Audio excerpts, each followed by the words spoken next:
All right. Starting with a frozen camera. That's all right. Camera's unfrozen. Screen is unfrozen. When someone monitored today the replies, I will have to leave after a while. Yeah, I will try to do that, but I'm not usually good at multitasking, so we'll see how that goes. Alrighty. So do you want to start? Just walk us through it, like totally easy this thing. Sure. So seems like a memory of T. Well, you will do it at the end. Let's do it at the end. I think we. No, we're supposed to do it. Right. Yeah. So my understanding is, before we go into the details, is like this is like we're not necessarily focusing on pipelines today, but just picking one part of pipelines, reviewing that as a building block within pipelines, and then go with the rest. So I so Pavel prepared the presentation. I suggested that he adds this slide, which kind of shows those are all the types in the whole feature area, because we divided the review into several sessions based on some of these groups that are here in bold font. Today we're going to be reviewing just this first group called buffers. People an idea of what the whole set of APIs looks like. Otherwise, there's always this like, okay, so today we reviewed 5 types. When does it end? So this is basically the whole surface area. We've worked on, Pavel did most of the work, but we've worked on kind of simplifying the APIs, preparing it for the API review.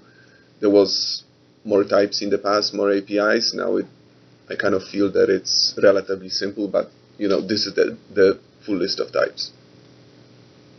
Yeah, so we kind of have 3 categories of types. First category is just a basic multi-segmented buffer primitives, both for reading and for writing.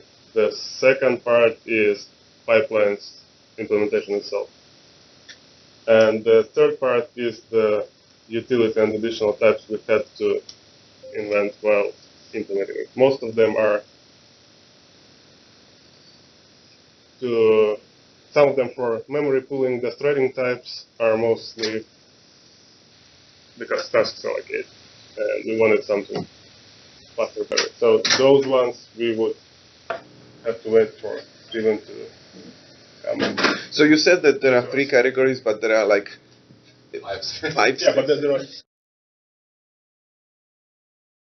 Category is a column. Category is the column, yeah. Okay. And today's session would be mostly about general overview of what pipelines are and multi-segmented buffers.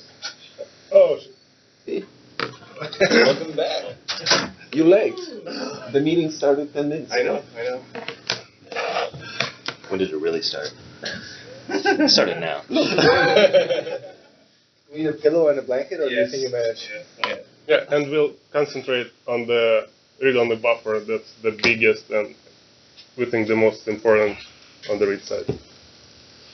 Yeah, so read-only buffer, kind of like to give people an analogy, we have already in CoreFX, and they represent a single buffer of contiguous memory. But when you're in a situation like in a web server, or in any kind of pipelining scenario, you sometimes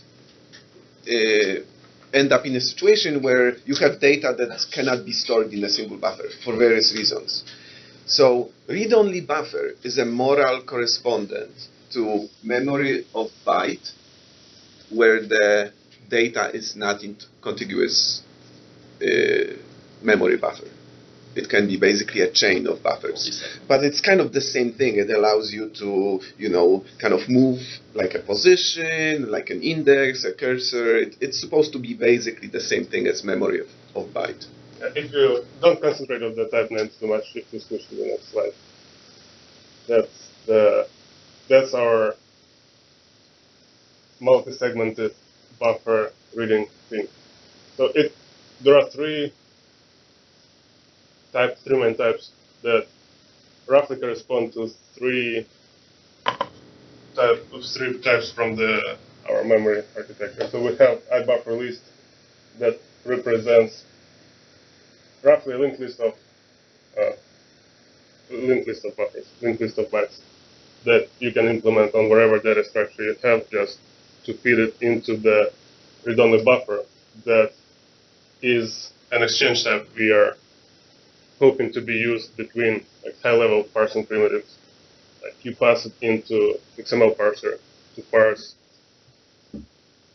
multi-segmented memory. And when we tried using it, we found out that for some things, for situations where you need efficient title reads, you need something that works not on read-only memory but on span. So we have the third level of buffer reader that keeps a single segment of read-only buffer in a span and provides you very performant but stack-only reading. So basically, the reason for it is that read-only buffer is a heapable type. Yeah. It can be stored on the heap, so it has to store memory of byte, not span of byte.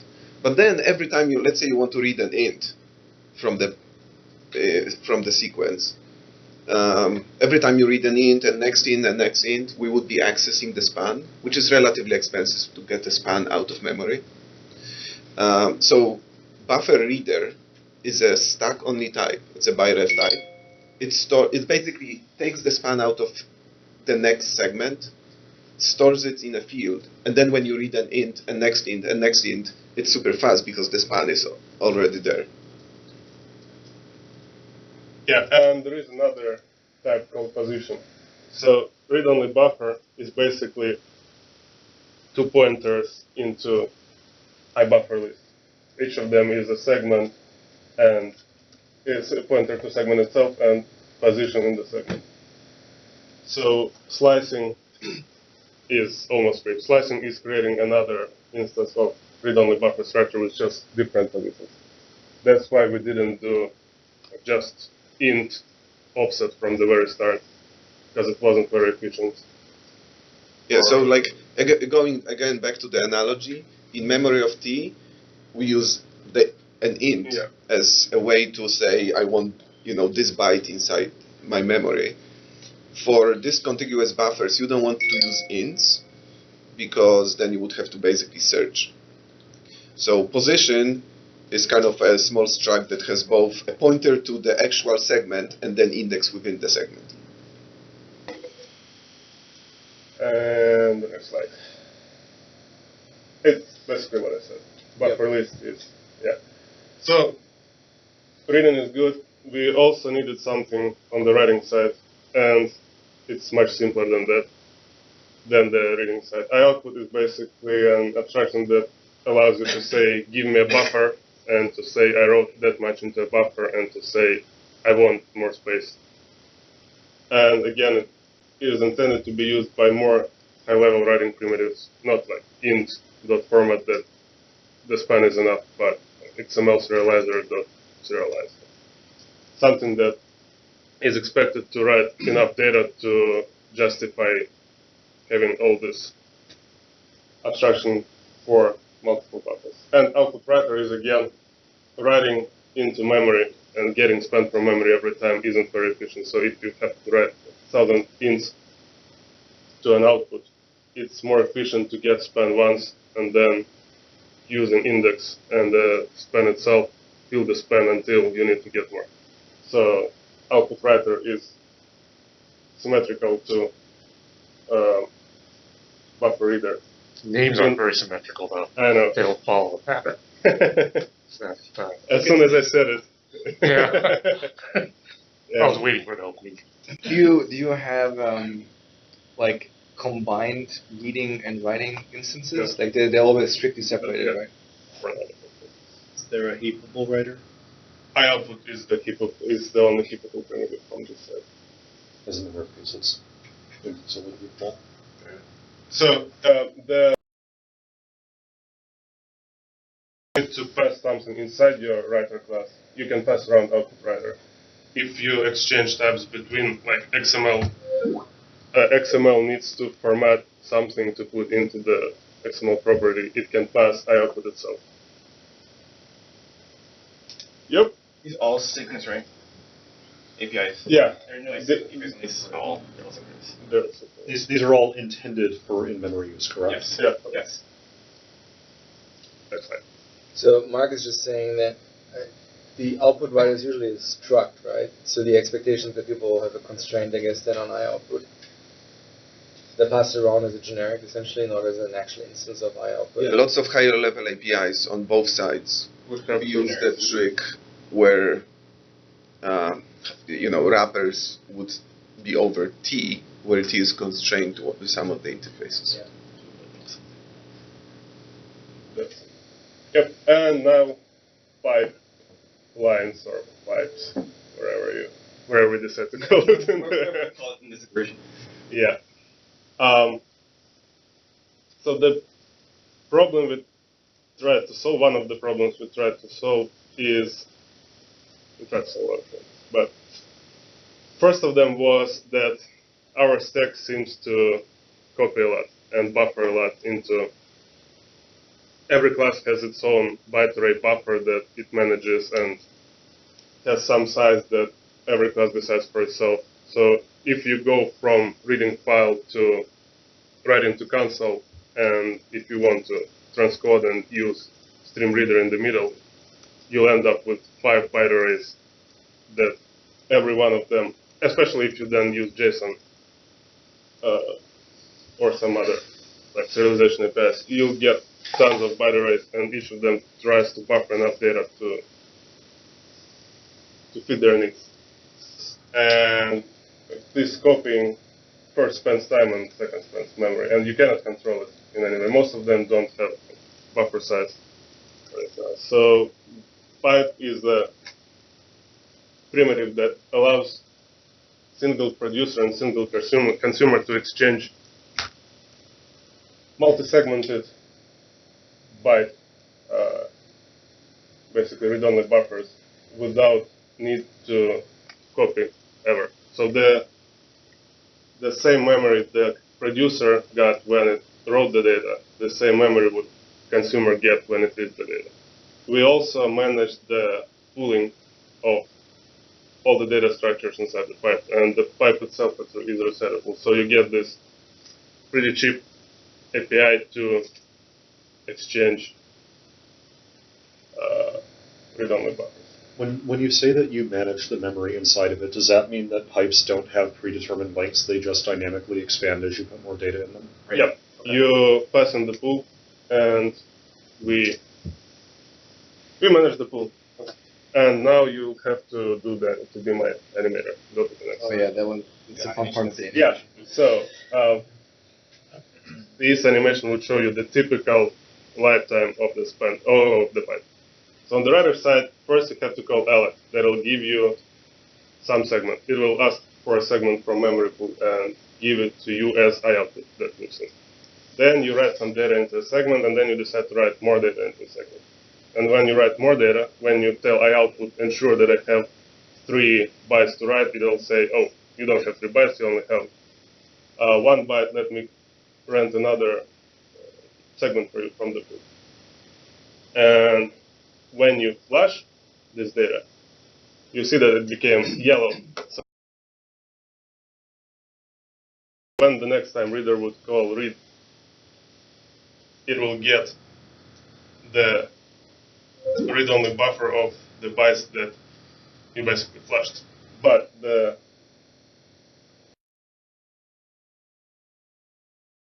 does not want to consume everything it read data. When you tell IOut, it can consume everything it read, it can push bytes back. So next, let's say we are parsing HTTP request. Sorry, only so many hands. Yep.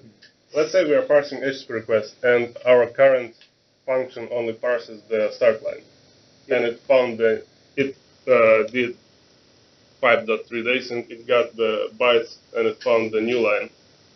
It parsed the start line, but it doesn't want to. So it can say advance, but doesn't advance to the variant. Advance just where I know that I consume the data.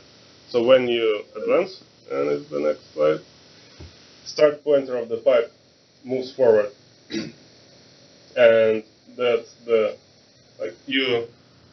if it crossed the segment boundary, we would have returned the buffer, but for now, until it didn't, we keep the segment for you. So the next time you alloc and write, we'll append the data, you flash it, and when you call read again, you'll get all the data starting from the point to where you advanced the last time. So now when you read the rest of the HTTP requests and advance to the end, we free all the buffers and the pipe is empty. Yeah, so this is one interesting feature of kind of pipelines, that when you use our existing APIs, or you kind of open code and you deal with consumer producer, you kind of have to know when you can, for example, return buffers to the buffer pool. And it's really tricky to know when you are done. Pipelines kind of, the philosophy is, you don't allocate buffers, you don't dispose buffers, we will do it for you. You just tell us, the writer says, here's where I'm writing, and the reader says, here's where I'm already done with reading, and then the allocation and deallocation, or returning to the pool happens kind of automatically for you. Are instances of this type intended to be thread safe? Because the reason I ask that is it's a thread safe struct. No, pipe is the structure for the readers. Okay. So you get structs when you read or you write, but the pipe itself. So you expect two threads simultaneously, one thread to be writing into this, one thread to be reading from We use it as our synchronization primitive in a lot of ways. When do you call alloc? Like you're calling alloc here, but not before this write. Because when you alloc, you get IOutput, and you can write into IOutput as. So we have this.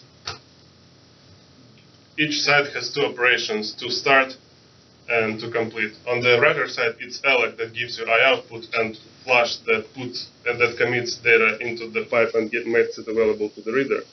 So in between alloc and flash, you can call ensure on IOutput and append data as much as you want. But when you call flash, it goes to the reader side and reader gets notified. And the same happens on the reader side, where there is read async and advance. So you read async to get the buffer, and then you always have to advance to say that I stopped reading, and that's how much you can return, or how much you don't need to return. Is there a guarantee that this 3 to 1 will be written after in the same buffer? Yeah. Okay. So there is, that's why it's single producer, single consumer. We validate really thoroughly that you keep this dual. David didn't like it, but we keep this. We force you to keep two method calls, and if you don't, it will just throw at you very hard, because it helps to avoid a lot of bugs by just forcing you to follow the pattern. And so after I call flush, can I call alloc again from another reader? And if Alec's called more than once, the second one fails? If you flush twice, it will fail. If you read async twice, it will fail. If you try, we have the completion feature of this. What's on the other side anymore. So if writer says I won't write anything, like we have some specific buffer management for it. There are scenarios. If we both say we don't care, even if there was data in buffer in Byte, we can just throw everything away. So you can't even complete if you are in the middle of read or write. So we force you to correctly use it. Go by leaks. So, Levi, I think you might have been pushing at this earlier. So, since this manages the memory for you, to prevent the allocation from basically going out of controller to provide back pressure, flush async will not return like completed task. Yeah. So that's your usual. So I have a question. So I was saying that read-only buffer is analogous to memory of Byte. Yep. would it be fair, but it's of bytes, not of T, and it's discontiguous. Is it fair to say that pipe is analogous to channels? Yes. Except it's more efficient when you deal with, like, channels are more about like large payloads, large tracks, and this one is about bytes. So channels is more about framing, and this is more about contiguous lengths of data, and it handles buffers better. Like if you had channels of byte arrays, we tried. But it's like both technologies are about, there's input into there is producer, consumer. It's a producer-consumer, correct? Pipe is basically a channel of T, but with much better internal knowledge and handling of byte buffers and memory pools. It's pipes of T or is pipes of It's pipe. It's just bytes. Of byte, Extreme. Exactly. And channel is of T. Any object. It's in concept, or is it the? It's in channels. It's in DCL. Cortex. That's the Stephen Dobbs. Yeah. Okay. What is it? System IO channels? No, I think it was changed to system threading channels. Exactly. So that's why I'm quite. You can renamed to IO. IO? Yeah, it was to Well, it was renamed to IO. But authentication. Also, our implementation of pipe supports reset, so it becomes super free in like pipelines, HTTP scenarios where you, for example, use it for message body, and between reading from you get buffer from pipe, you pass it into libuv. You don't allocate anything in between. You just all. Who calls reset? The producer or the consumer? So you need both of them to agree to complete first. Yes. And then the third entity that owns the pipe completely calls reset. The concrete type can reset, not the abstraction. Yeah. Okay. So we have pipe, we have two sides, reader and writer, that gives what operations do you want to allow the other pairs to do, but reset is on the pipe itself. Yeah.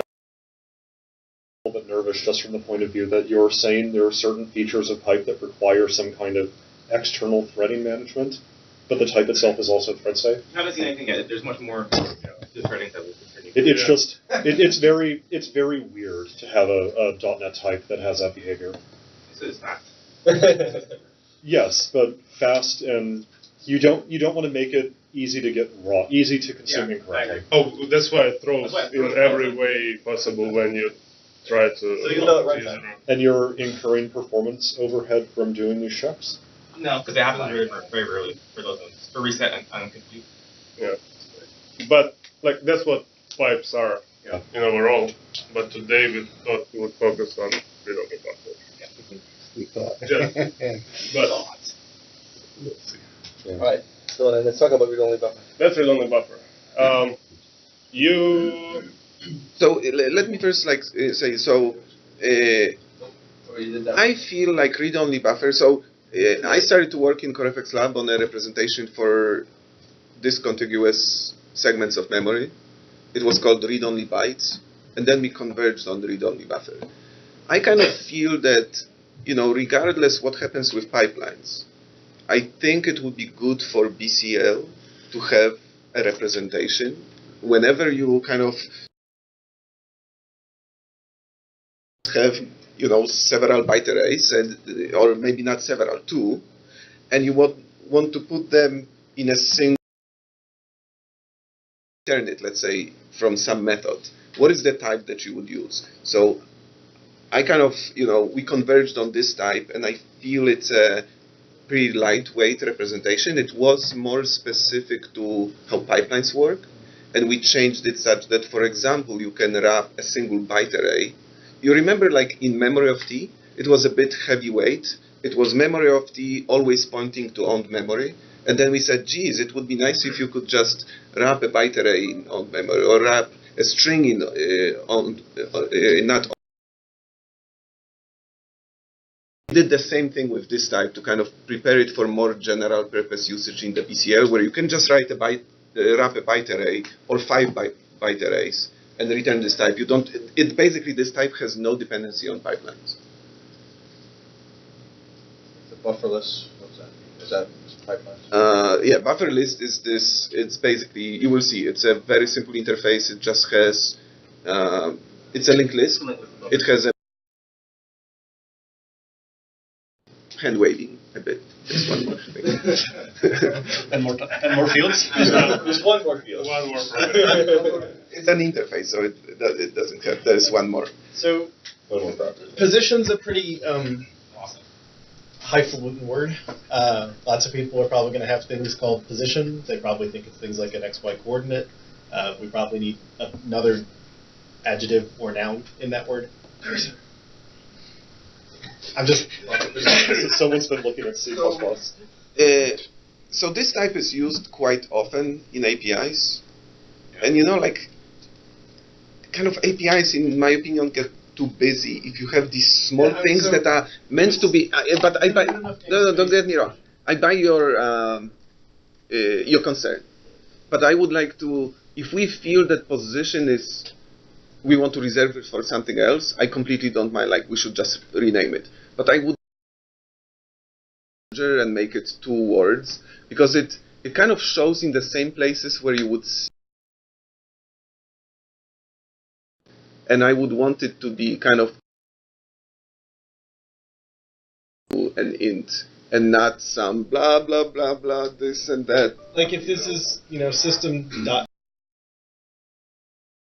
with a lot of types that a lot of libraries have done, and they're going to have to do explicit namespace resolution, so they've actually made it longer because they're now calling it system.position everywhere to break out of their own namespace. So it's that's the problem with taking simple concept words. But by the way, the type is also very general purpose. In fact, no, but you're writing a game. You've got your position in the world. Yeah. You're writing like. I agree. Coordinate. So is the It used to be called read cursor or something, which might be, I don't know if that's a better thing or not, but it's moved back to position, so. Read cursor. Yeah. But it's used for not only for reading. I mean, it has nothing to do with. That will not be general.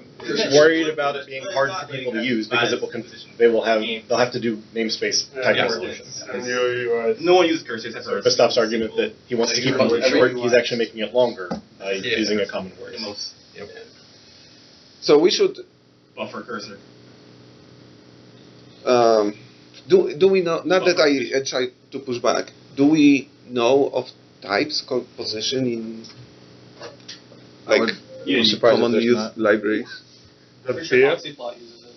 What uses it? Oxyplot. Plotting library. All right, it's a good issue. We should record it and think about it. Just write it out. I think we should find some name, but I would like it to be a single word. If cursor is the way that we want to call it, it's fine. Read cursor I don't like because it's both 2 words and it says read and it can be used for anything.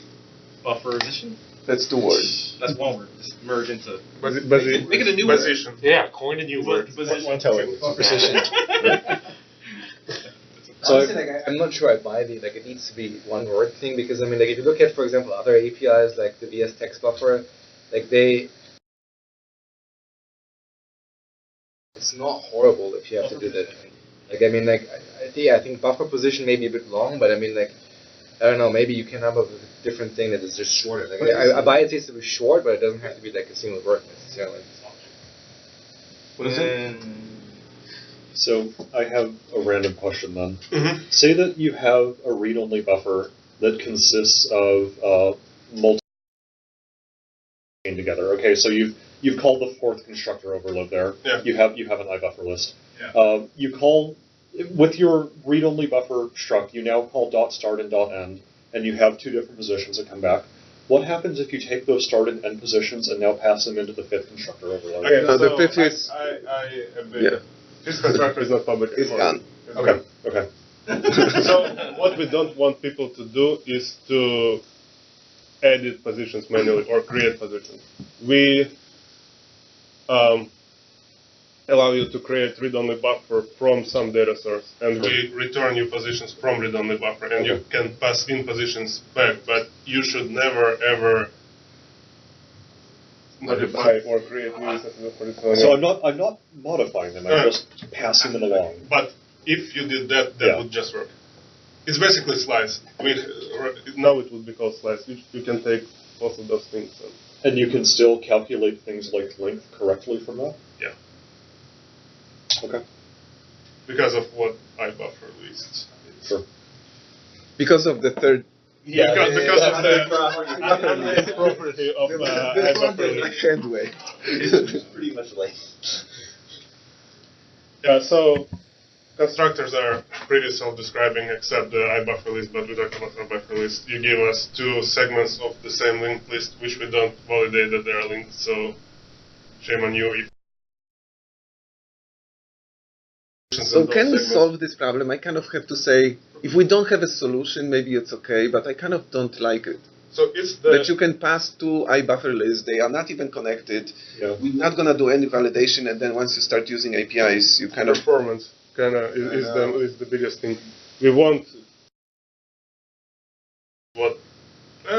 Well, I want to only do it for public constructor and not do it for slice. So when you slice, it's fast and it frees. So that, Josh was suggesting validate method, but I think that validate would, who would call it? And would we still have this constructor? So, most people would not call it, so we didn't yet solve any problem. So what I was thinking about is, could we make it such that public API validates, and we use something else when we create the buffer list and create the thing, the whole chain, and we know that we. But on the other hand, imagine pipe with 1,000 segments.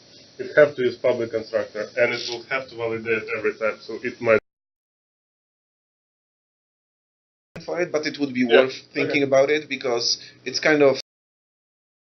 It can be. Error prone. It does have a dangerous create method, which. Yeah, maybe.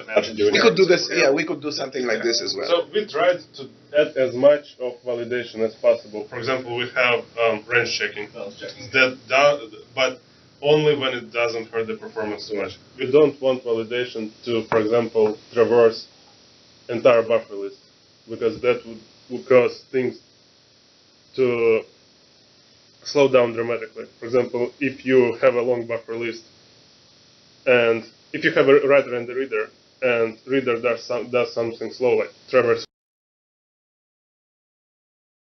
every time it does it becomes slower and slower, and writer pushes more and more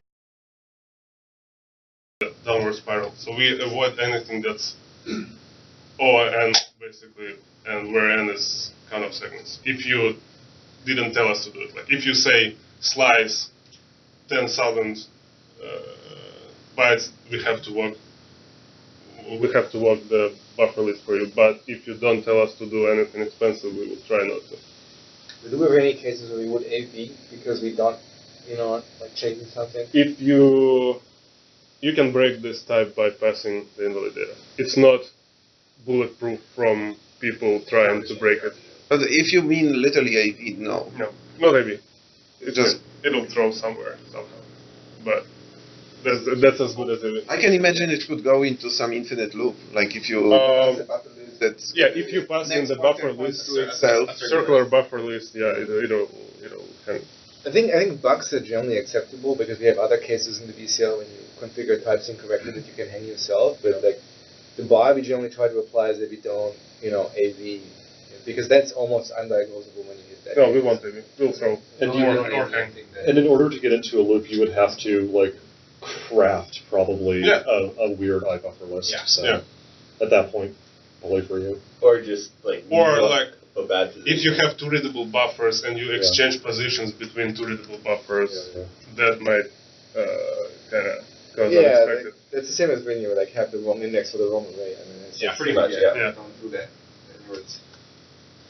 Then start end is. Before you go on, is it safe to say that the fourth constructor with the IBufferList is the primary one you guys are using? Yeah. The other ones are just convenience wrappers that are going to create an IBufferList underneath? No, they store those things store byte arrays as well? In positions itself. You see, I was telling about this. Like, a memory of T used to be just points to owned memories. It's a union. But then we made it into a union. This one is kind of like this as well. So you don't need to allocate if you just want to give read-only, if you want to convert byte array into... It's a pretty heavyweight to just use it for a byte array. You think it is. Well, it's like the whole positioning system. So there's a single continuous byte array. So the reason for the constructor byte array is you kind of, in a lot of situations, you have a chain. But then let's say you slice it, and you end up with a single byte array. Okay.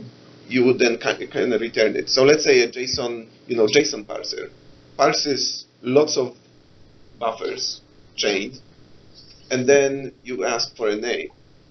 It would return one of these types. Why would it return a read-only buffer at all? At that What point, could it return? It's going to return a span if you're just looking at No, it cannot. Well, because it has to return let's say you have a read name. Well, it has to return a single type. Which type? If it returns memory of T, Copy. When you don't happen to be in a single span, then you have to make a copy.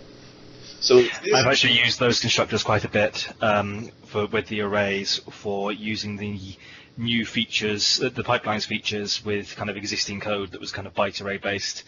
So just as an external consumer, I have found those useful, those byte array ones.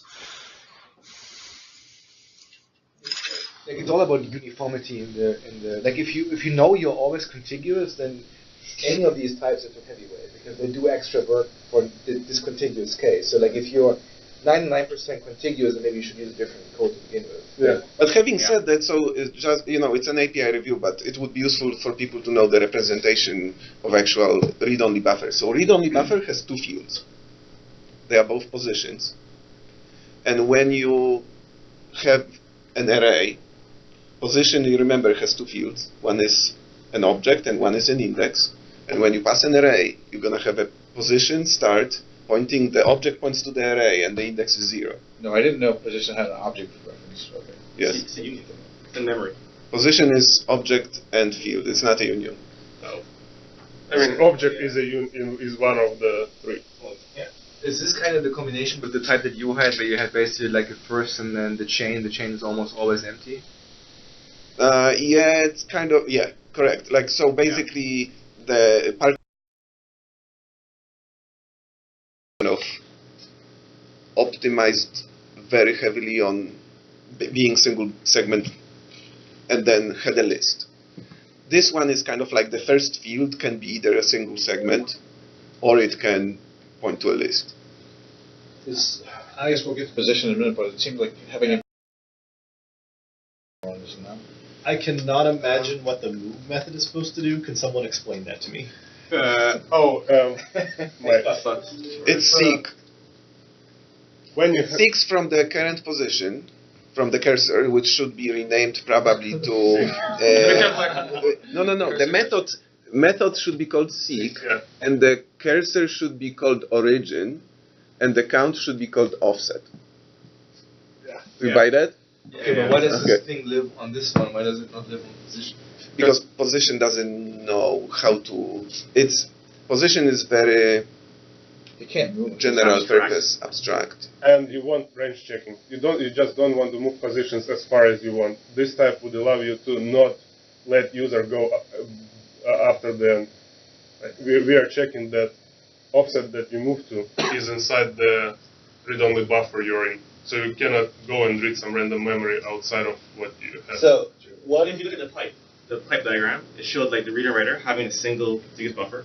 That buffer is kind of windowed and given to the reader, and the reader actually has a buffer that points to the entire chain, but they can't see past what they're given. So this is kind of a thing that says move within that bound so you don't go past into what the dead space is in the buffer. Basically, if position has seek, it would have to know about all data structures that it can be used with, and how to do range checks, how to move, how to do the seeking.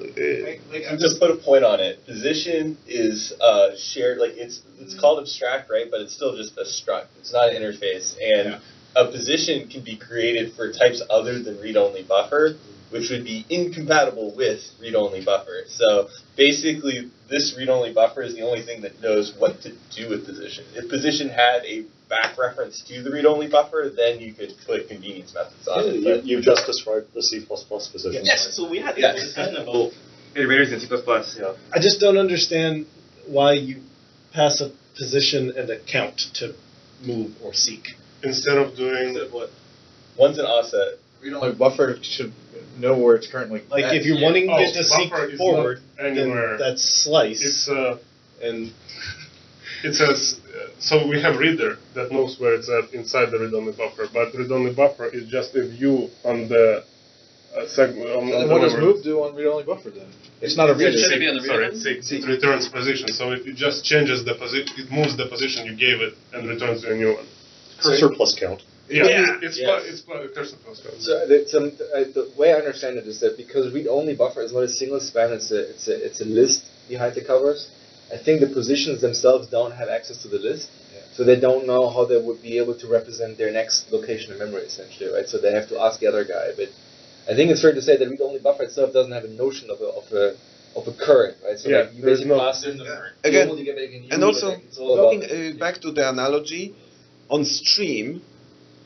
Correct. We have seek on stream. We don't have seek on whatever origin that you pass as the first parameter to seek, or on int, because only streams know how to move.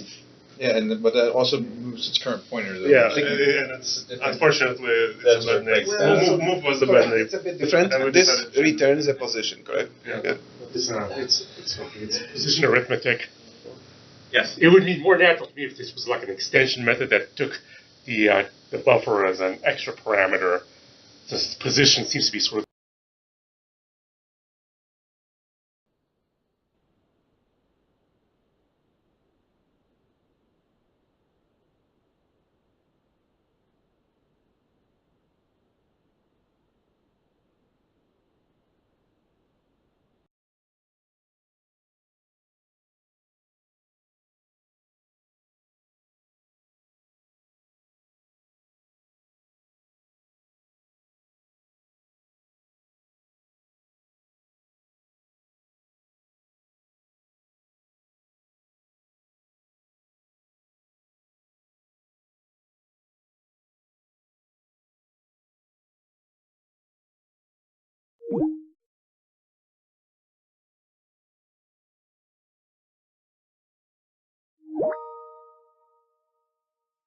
Move seems super weird.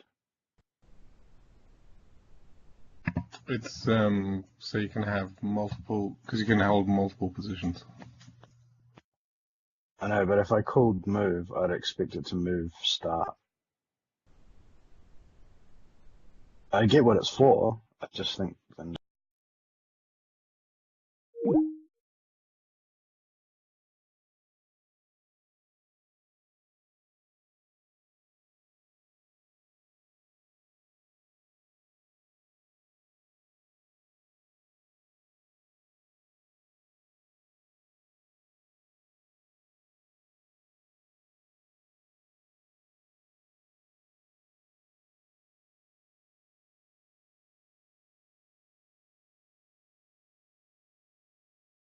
Basically. It does. The buffer is That point Yes. It would have to be a read-only buffer. Yeah. And then it becomes larger, and then it becomes more Well, expensive. that's the it crux of becomes, the issue. at that point, you don't have the enumerator. The enumerator and the position become the same type, and the enumerator is implemented as position plus plus. Because it It's just too, seems like it's too expensive. if you get some To slash position it big from of a some struct. other buffer, What is it? so you make two read-only buffers, and they're completely unrelated, and you pass the wrong position into the wrong one and call it and ask it to seek. What does that do? What does it do with if you pass one into another in case Well, of then, memory? I don't understand why it takes the position. I don't understand why it's not just using its origin position. Like it knows where it is. It knows Because, its for start. example, you can do position off to find the byte, and then you want to move 10 bytes after it. I think the answer is you don't want to slice the read-only buffer all the time, because basically your mental model is you kind of like, as you doing things with the buffer, you slice it. But slice is expensive, so sometimes it's the same reason why we don't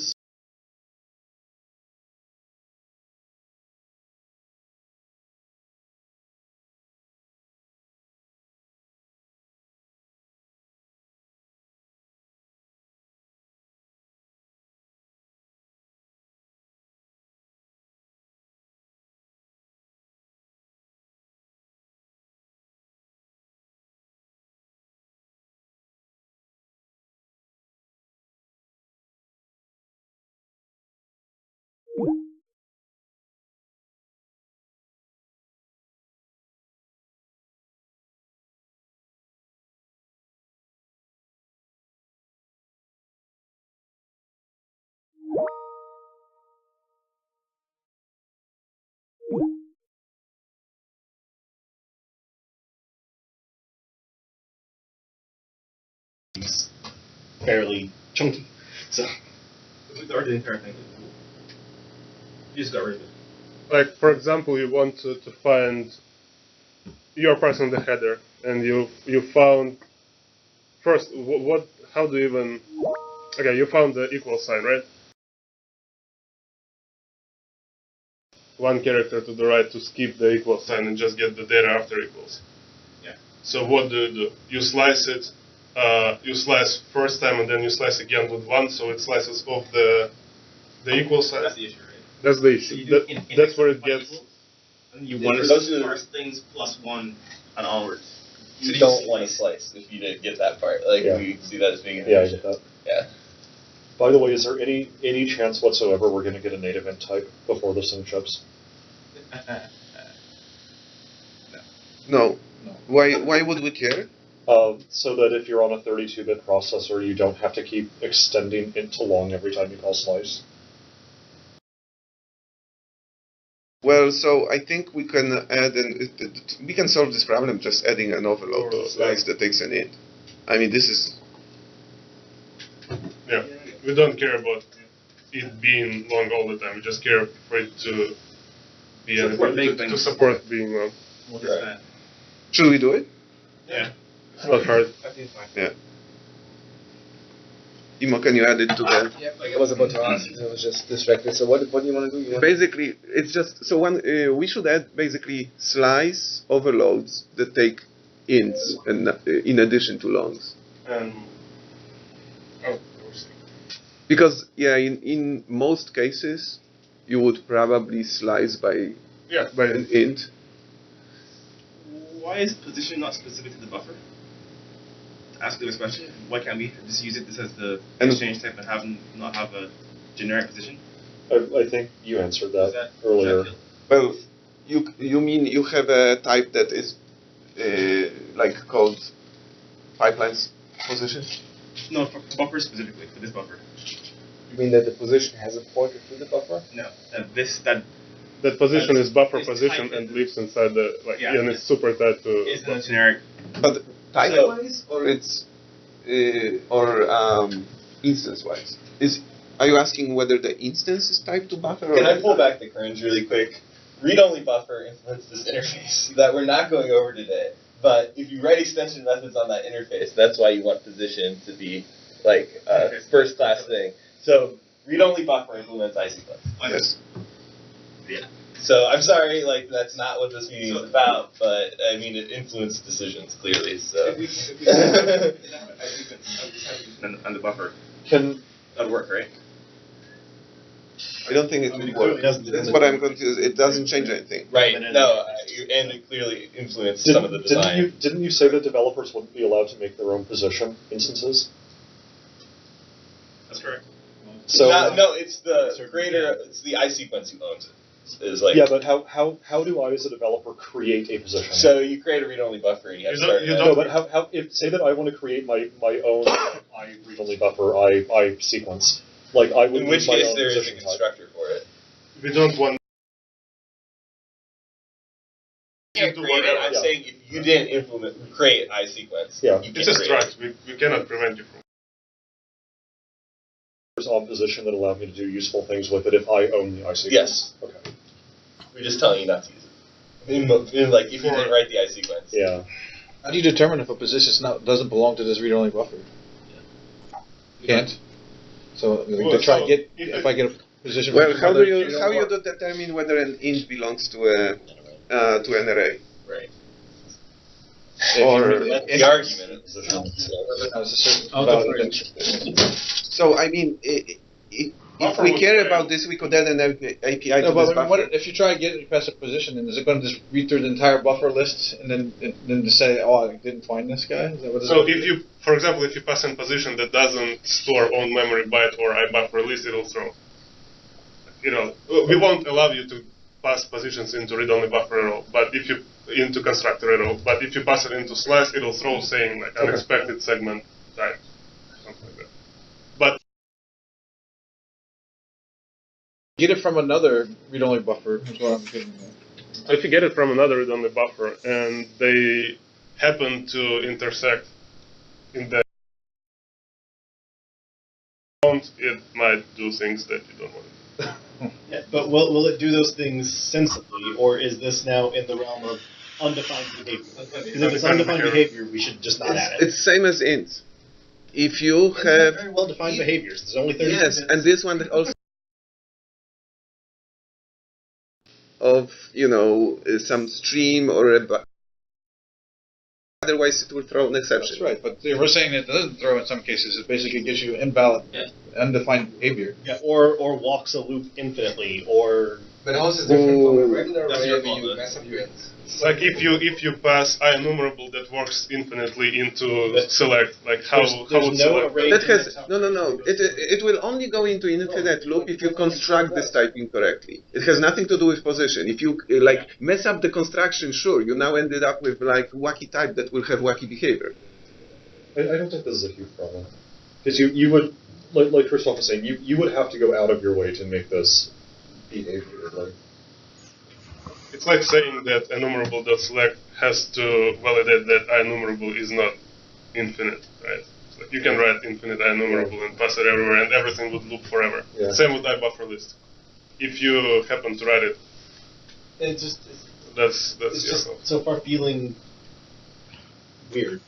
But there's no back pointers from the position into the read-only buffer it came from this. I'm still confused if I get a position from one read-only buffer and try to index it or slice it. So if there is a range check. So if how does it check that range though? It doesn't know for sure. Yeah. How far is can we go to the next? Let's go to the IBufferList. So does it find the button to do that? Yes. Here we go. We don't have the slide showing at the moment, but just a question on the last slide has IBufferList. The buffer list. Sorry, the one type we were just dealing with. Since it's more general, is there any reason why it's not of T rather than byte? It has this interesting virtual index thing that will make it. So we talked about this. This is one of the considerations. We could change IBufferList to ILinked list. The first property would be called item. Next, and we need virtual index. Then you could with buffer list like type. But the question was, do we need this general ILinked list interface in the BCL? If we feel that we need it, maybe it's the right thing to do. If we are not sure whether we need this general new collection interface for linked lists, then this interface is a bit more busy, because let's say we have a generic linked list interface. Suddenly, all pipelines, APIs say I linked list of memory of byte, and it's like generic, nested generic names. It's not a big deal. I think because the list only shows up in the constructor, it wouldn't be a big deal. I think you guys would be okay with it. We are fine with whatever. It's just we try to avoid adding more collection interfaces to the BCL. But if we feel that we want it, then sure. Why does read-only buffer take a mutable IBufferList as a constructor parameter? Because it's a read-only view over an arbitrary list of buffers. Is there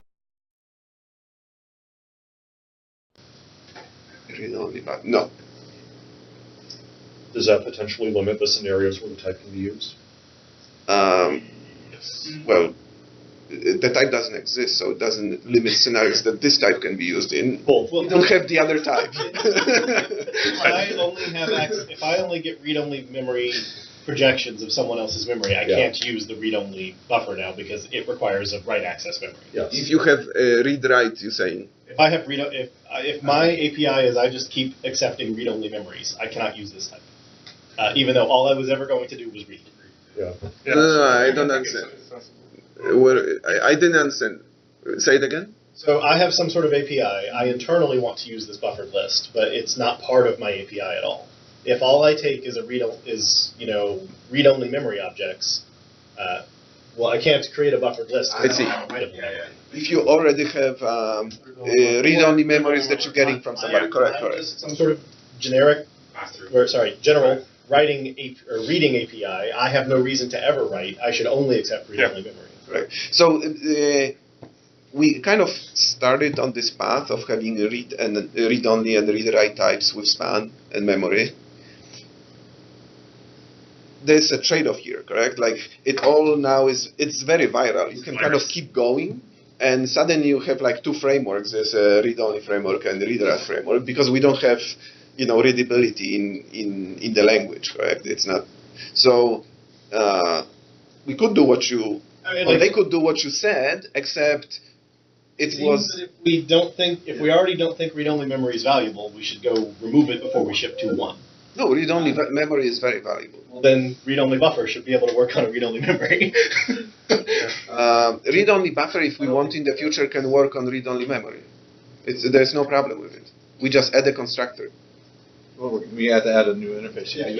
But to solve his problem, we have to add the interface. So, like, if we in the future decide that we want this, to support the scenario that you're talking about, we can do it. So virtual index is what we came here for. We limit what IBufferList is exactly, and we force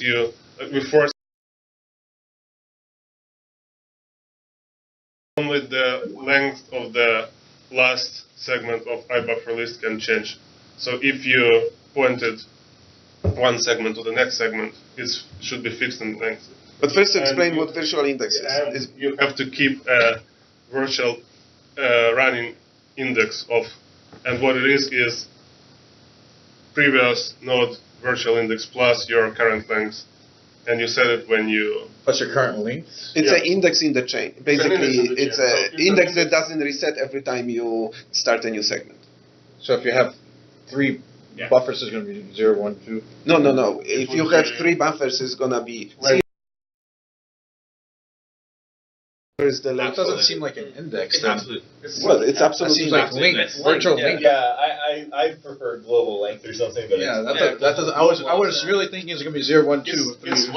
It's where in the entire chain the current segment starts. So we can call it wherever, but that's what it means. Yeah. So chain. So we can probably rename it to something better, but that's kind of like virtual memory. Virtual memory is contiguous, just increments, but the actual pages can be all over the place, and So it seems like a strange property to have on IBufferList, but that's what allows us to do fast range checking and fast length. Well, I would say on IBufferList it's actually not on the buffer list. If we make the list be general purpose, linked list, then this property is kind of weird. It makes much more sense if the item is memory of byte. To be frank, I'm not sure making it super general purpose is making it easier to understand. Yeah. Because I think I think linked list in general are not useful when they're generic. But I think that this one is if you really want to understand that, I think it helps to have naming that is very specific to what the scenario is. And I mean, especially with virtual index, the name may not be ideal. Maybe it should be index or global index or something. But I think as soon as you make it more abstract, you end up with even more generic names where it's even less. Yeah. As soon as you go from item that has multiple elements in itself to item that's just T. By the way, virtual index. I just noticed something quickly. Since it's called, so let's say we keep it as a non-generic IBufferList. The first property should be called buffer. Yeah.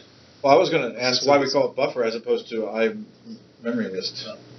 We have to point out that we can go either way. But they should be consistent. Yeah. In the framework already, we have linked list types, and we separate the notion of the list, which owns nodes, and the nodes, which are the things that have a next pointer. Mm-hmm. So, following our existing collections types, this should be an IBufferList node, because it's not a list.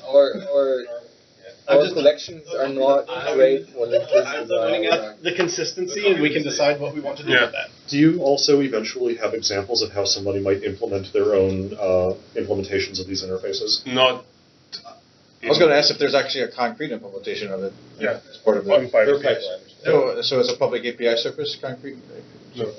It's So internal we, to. so we were thinking about it because today to create, let's say you know, like if you have a single byte array or you have enumerable of byte arrays, you can call the constructors on read-only buffer and just pass them. But let's say you want to kind of, a very common scenario if you not, I use these types in some code that doesn't use pipes. I created my own implementation of IBufferList that has a method append. So I would create like a first buffer, do something with it, and then I realized that I'm running out of space. I would just call append, and it gives me, you know, it kind of like, you know, keeps chaining them. And I found this type useful, but it's not included in the set that we are now adding. We could consider it, but I think it's not mature. Like it would need to be designed a bit more carefully.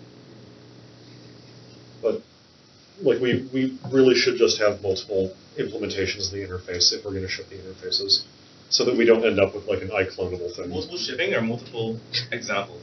Examples. Yeah, so we already have. We are shipping to one is segment that's inside the pipes, and the other one is internal to read-only buffer that gets created when you pass IEnumerable of memory. So when you pass IEnumerable of memory, read-only buffer has its own segment thing that it chains together. And then we have 2 or 3 others in CoreFX Lab, in like samples. So Ben, I have one more generic question about the read-only buffer. Like, why is the read-only buffer not read-only buffer of T? Like, why is it constrained to byte? Just same thing. I don't have a preference, but Is there a reason that position isn't generic to avoid casting on segment?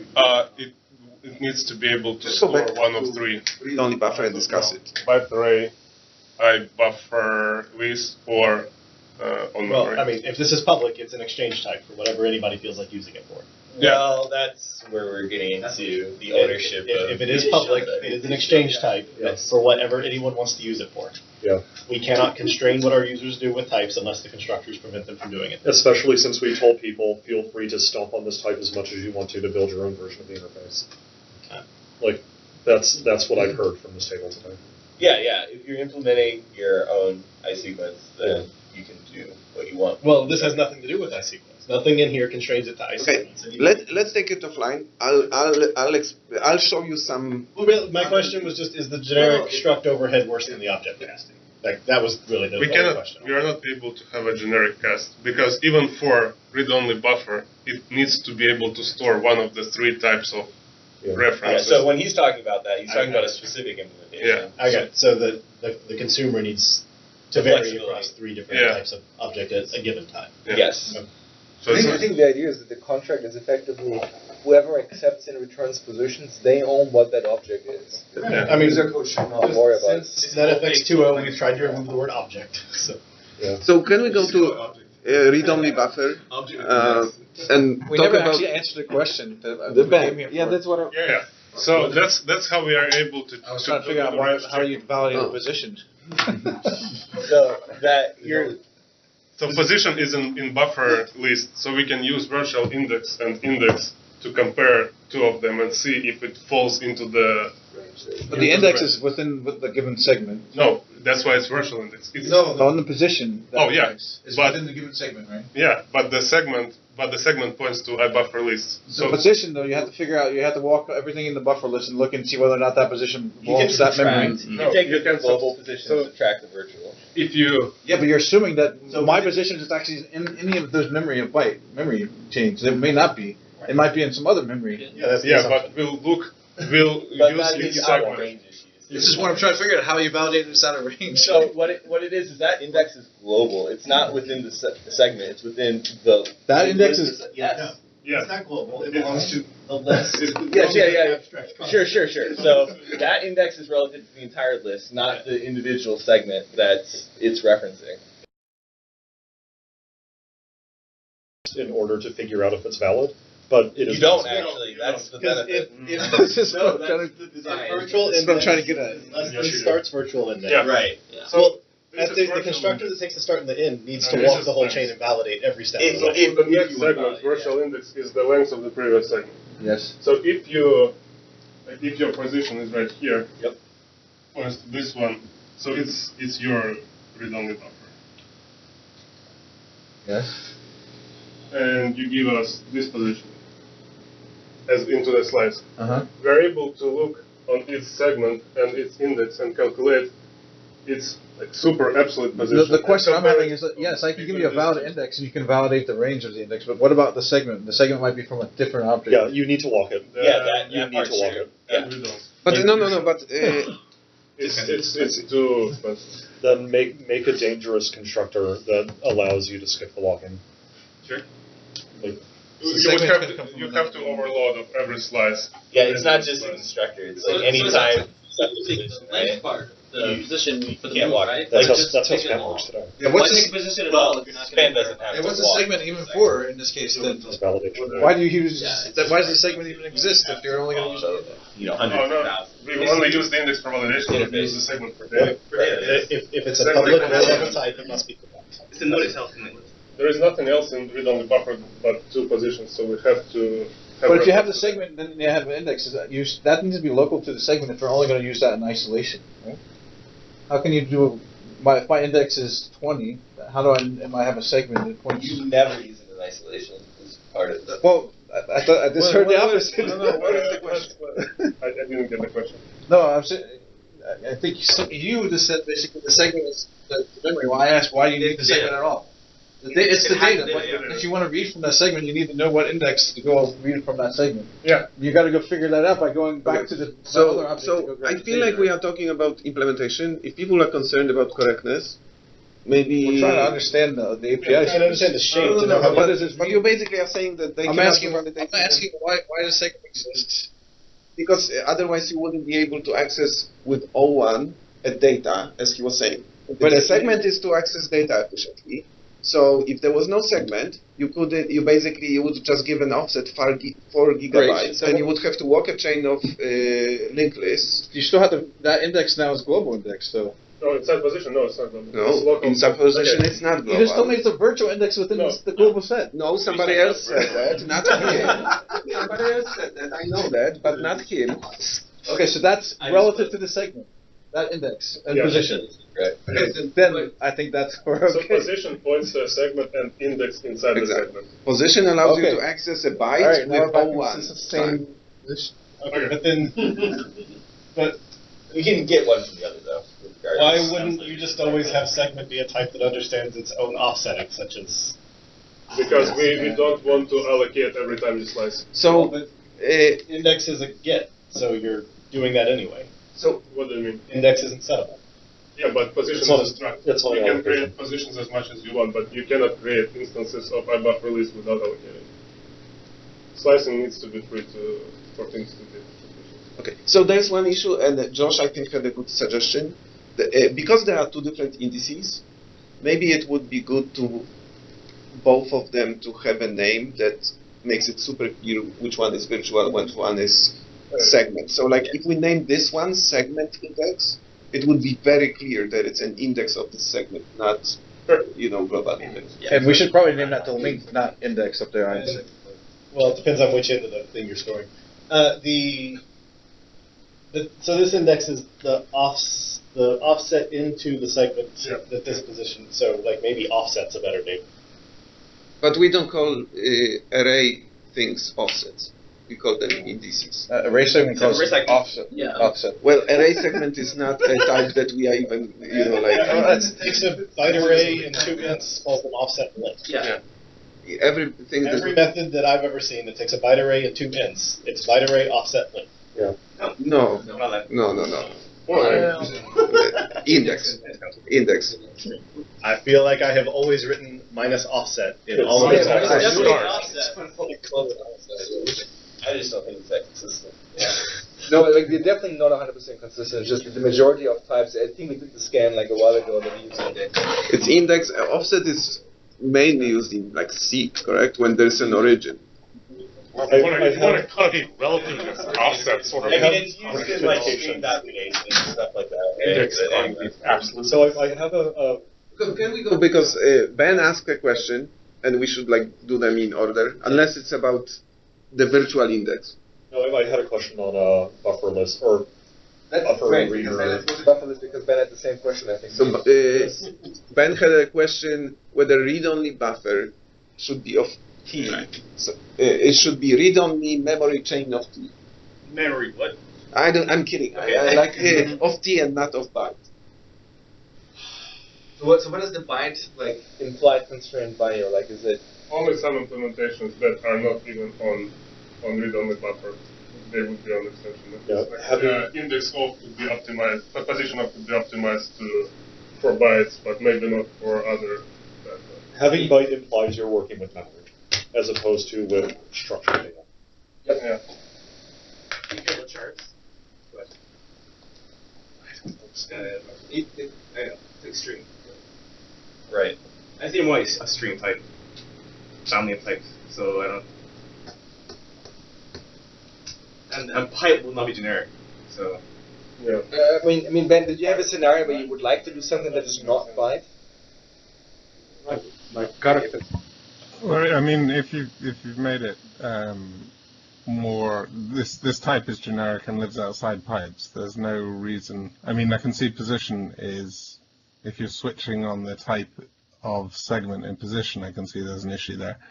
But otherwise, for optimization, that's just, could they be extension methods instead? Yeah.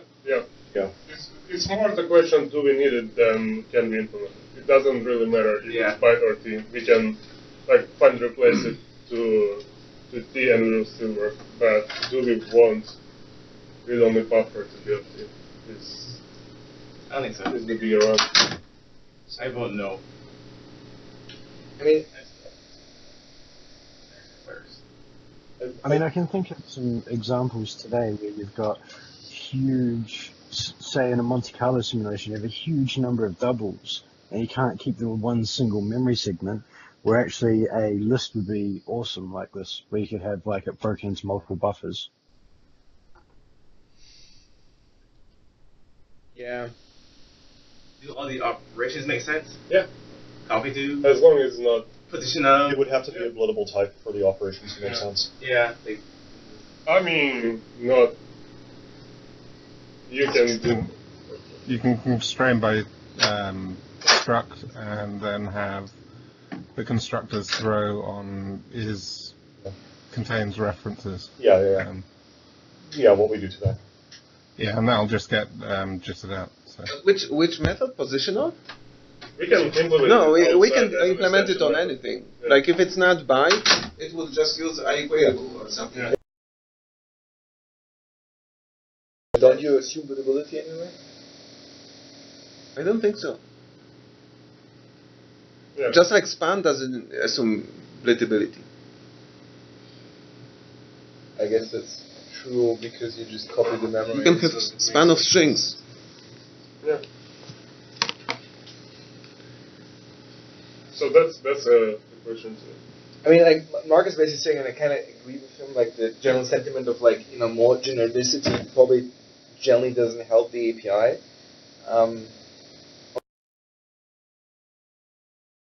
Less capable for purely artificial reasons because it's almost impossible to fix later if you want to have another one. You just end up with a ton of duplication. So what would, let's say we made it over T. What would we call it? What would it be called? Same as before. Read-only buffer T. And 99.9% of consumers are going to write read-only buffer open bracket byte close bracket. Yes. Well, okay, so we could. I think that any existing APIs, we kind of said if it's buffer, it's kind of like it's of byte. We used it as a way to communicate that it's an instantiated generic over a byte. So many APIs would have to be renamed. Do we care that much? And also, I think buffer implies that it's contiguous. Like, well, I mean, that's a problem with read-only buffer already. Right? It's called. So I think it would have to be called T. Oh yeah, like that's You're bad from clearly helping. You're bad. Yeah, it's not wrong. We found the name. Segments list. So read-only segment list of T. Right. Manager. There needs to be manager. Like, can we have a closed generic that like just hides that horrible generic? Well, we could call We it. cannot because it's a struct. I know what. So goodbye, this guy. We could call it read-only segments of T. Right.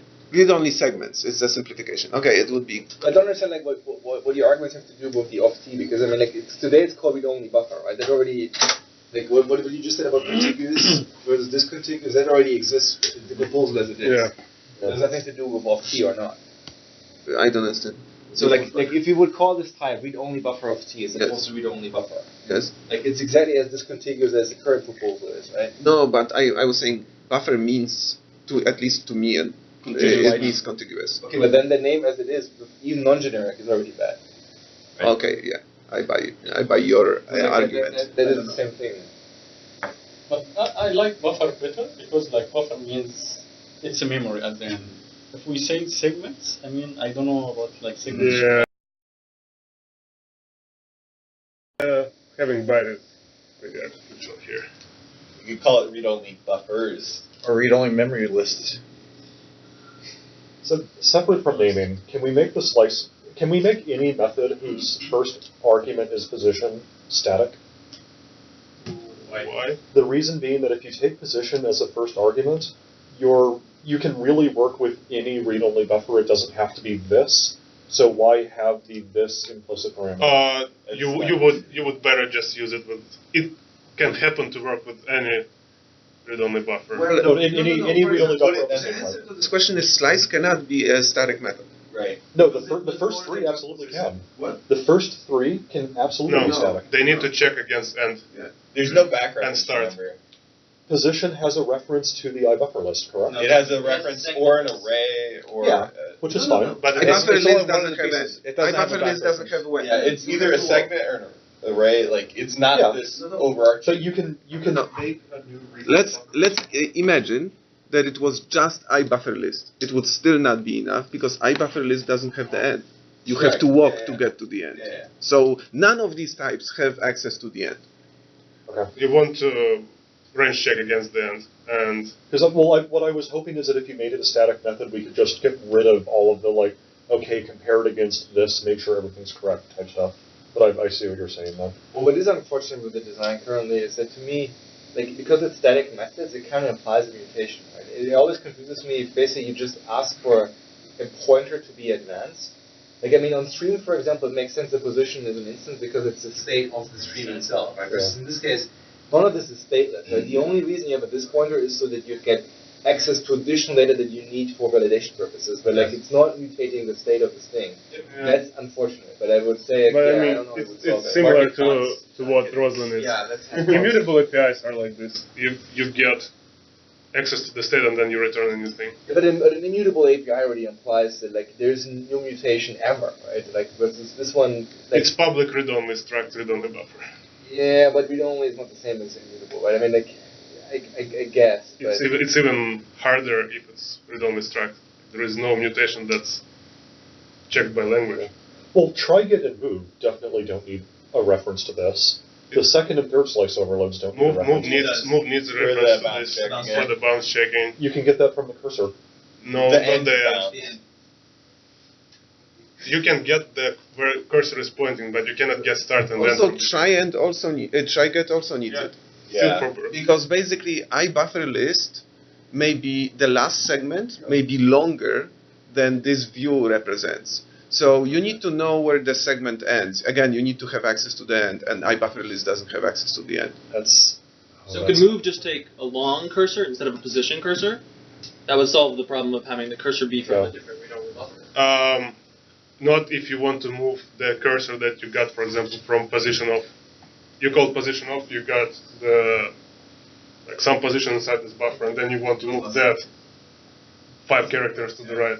It's pretty common in parsing, right? Yeah. You find I have an example that does this exactly. You like find the thing again, come back. But sorry, I don't know. So, but what problem? Like Imo, you started to say something, and you said that they are static methods, where they are not static methods. What problem were you? What I'm saying is that because I mean, like, if you look at stream, right? Stream has a position and like seek methods, And they're instance methods because they mutate the current state of the stream, because they literally advance the position that the stream points at, right? Versus, in this case, you call APIs that are position related.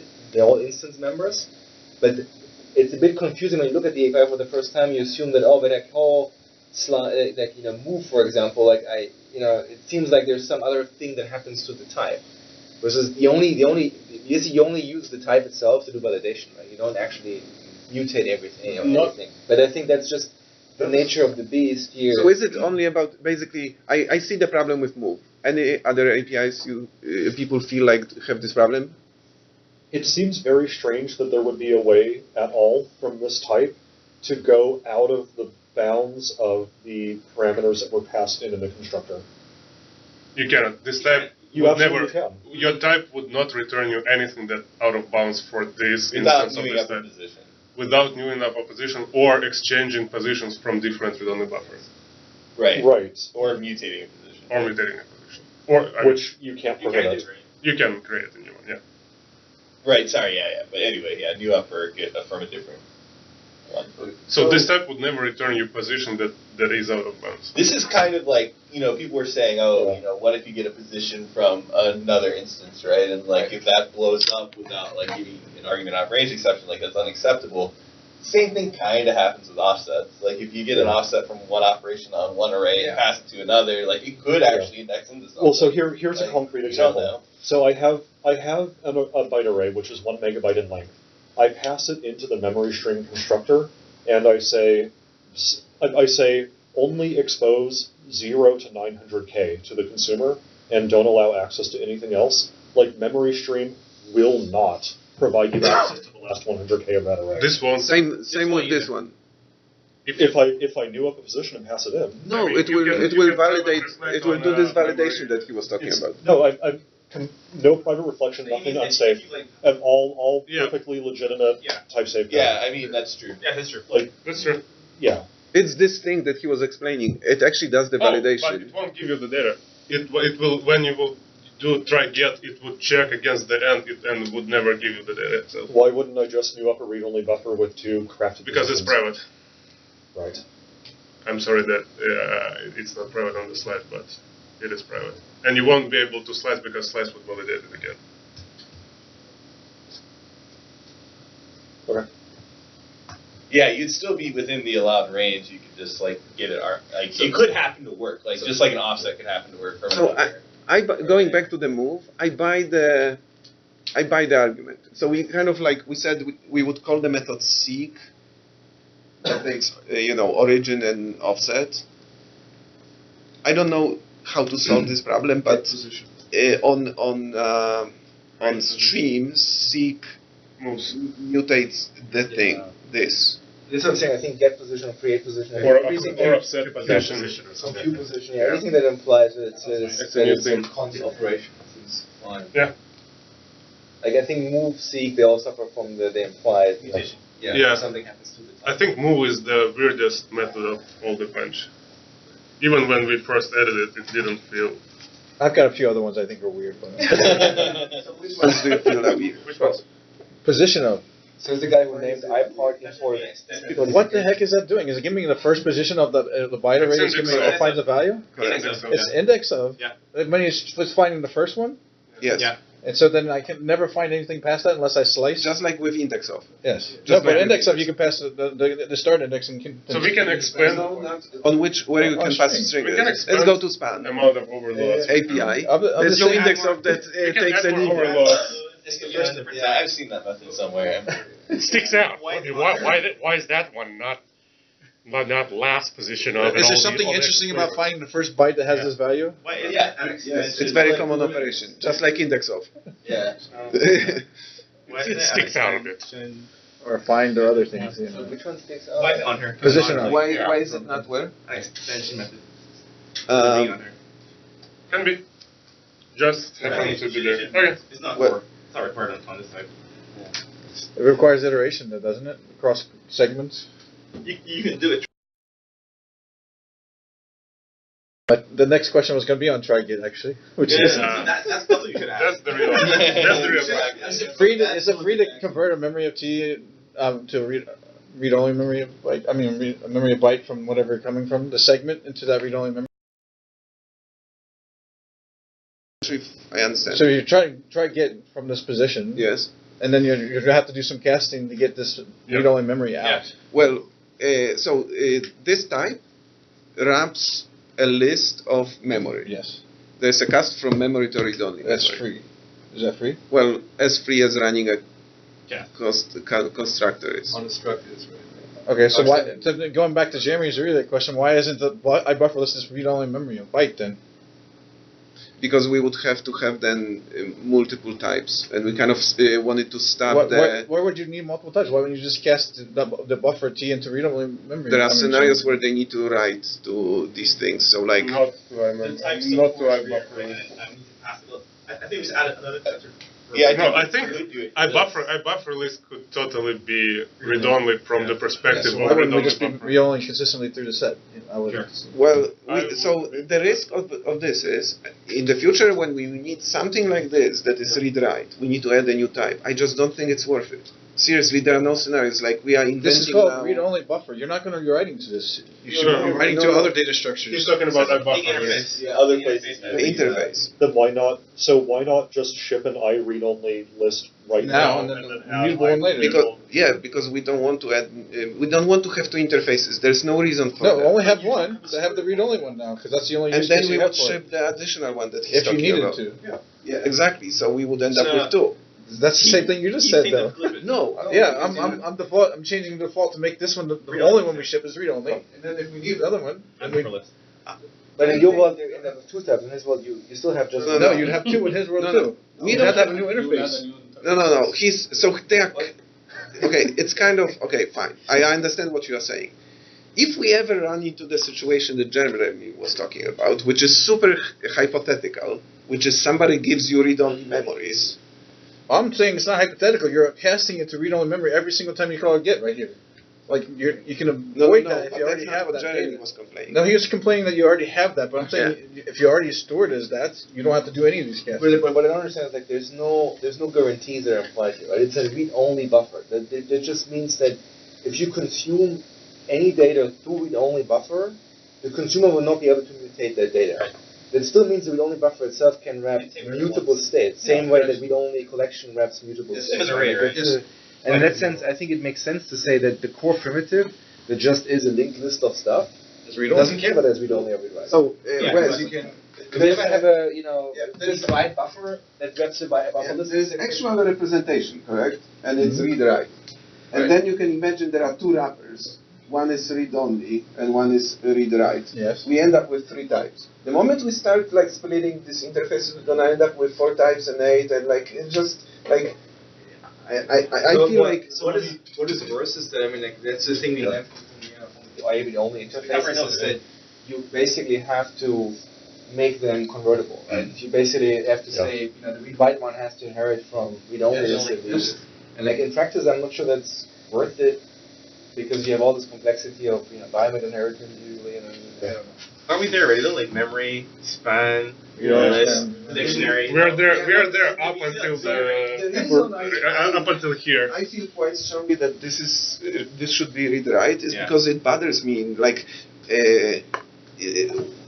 the fact that we have read-only span and span and read-only memory and memory, it's already too much. I really don't want to keep going. Like we should viral. Like it's so viral. Exactly. Everywhere. To me, it's the same thing with like if you look at list of T, right? It's read-write. Yeah. There's no read-only list of T. Yeah. There's high-level things that wrap those guys, and that's the same thing here. Like the inline primitive is IBufferList, and then there is read-only buffer, and then maybe read-write buffer at some point if you ever cared, and that would just represent. Yeah, but if we had the read-only interfaces from the beginning, we would have had some. Didn't we add that interface? Bases. We did add I-read-only list. Yeah.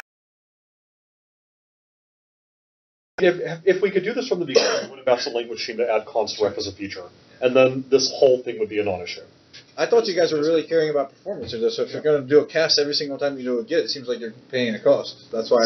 But you get. We cast regardless. It's the object. If I have a read-only buffer and I call dot first and get back a read-only memory, how do I create a read-only buffer from that? Yeah, I think that's the biggest problem. You'll have to memory. There is a thing that converts. There is an unsafe thing that converts read-only memory. It's a dangerous one. Right? Yeah, memory how do I do it without delving down into unsafe code. It's safe code. It's just hidden into a that's unsafe. How do I do it without involving the unsafe or dangerous APIs? Sorry, I missed it. What is the scenario? If I have a read-only buffer struct, I call dot first to get back a read-only memory of byte, and now I want to create a read-only buffer from that read-only memory of byte. How do I do that? Without delving into unsafe code. So what I think we could do, and maybe we should do, is add a constructor that takes read-only memory. That works. Yeah, that would work. But only for a single buffer. And then we'll do the dangerous stuff for you. For the multiple. Yeah, no. We called it for you. No, we don't. That one is not dangerous. Still there is a problem with multi-buffer case. Yeah, it would still have a problem. If it was IBufferList case, would still have the same problem. You would have to go through memory marshal. Well, but no, but you never get back. So the scenario that Levi was talking about is you can get read-only memory, one segment. By get. You cannot ever get a list back. Yeah. List is like you wrap and it's So that's the problem. You could get multiple segments though. You just can't form a list out of it because of then you create your own list. But you can't create a wrapper around it if you were going to transform it because you're coming out as you'd have to do the unsafe cast still. But doing it internally would be okay as long as you don't expose it to the consumer. Yeah. It would be completely safe because basically you never give people access to a read-write view.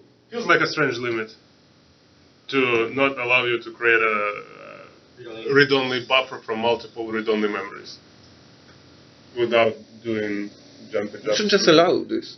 Yeah, but then we'll have to change the buffer. No, we don't need to change any interface. So how do you construct it? Okay, so we have a constructor that takes a. Where is the constructor that takes IN removable of? Yeah, not here. Right. We take IN removable of read-only memory. That's not for people who want performance. I know byte array. Enumerable memory of It's not real. What? It was what was shown in the sample. Yeah. That's what it's for. Well, the sample won't compile if you don't. Are you not looking at? A little bit. I didn't see that one. Are you not reviewing PRs? The other thing too is we can always add read-only buffer list in the future if we want to, leaving IBufferList mutable right now. Like there's nothing stopping. No. Good. No. Add a constructor for it. No. Like that's exactly what we did with iRead-only list. It's horrible because it means then if we add iRead-only later, that means you can no longer have IBufferList inherit from iRead-only list. You don't need that. But then you have basically all the problems that we have with our interface in the framework where you have no same representation between No, if this is the only consumer, then it's really only meant to make the scenario work. That's the only reason that interface would ever exist, really. I see. But if that's the only reason it exists, it should be read-only, I'd say. No, I agree with that. At first, I'm really confused. We have a read-write implement. Don't you have a? We have a read-write implementation. You do. I'm pretty sure that you do because, in fact, originally this type was returning memory of byte. But we didn't. Kind of strange. It doesn't have to be there, right? It didn't have to do this why we switched. We can expose either because on the covers we expose memories, so we can actually convert it for free. Well, for free, the conversion to cast. It's not a big deal for us to change it, but. Read-only memory of T is a struct, right? Is this ever? Did we ever use this? Read-only memory of T? Yeah, it's all struct. Is it a struct? Memory of T is not a struct. It is struct. It's a struct. Just its own memory. That's not a struct. It can point a memory that's not on it. But anyway, to answer your question, Emo, you don't want mutable inheriting from immutable. Any guarantee? The notion of the framework always said, you can argue whether it's good or bad, but the notion has always been that read-only is effectively a view over data that makes no guarantees. It just means you can't touch it. Okay. It doesn't mean that the state underneath you can change. That's what immutability does. And so that's why we always said, like, every collection type that is mutable, it kind of has to be seen through a read-only view. But, like, it's and that's the problem, right? Ideally, iList of T would inherit from iRead-only list of T, so you get... Which it does today. No, it doesn't. It can't. I'm sorry, list of T does. Sorry, list of T does. Yes, both, yeah. but that's what I'm saying. I think it's bad to add the iRead-only interface later, because you cannot make the read-write one inherit from the read-only one. Yeah, actually, I could check that real fast. Okay, so what do we want to do with this issue? Which one? like this, you know, I kind of worry that I really want to, like, my main objective is I don't want, like, ever in the future end up with read only and read write linked list or buffer list.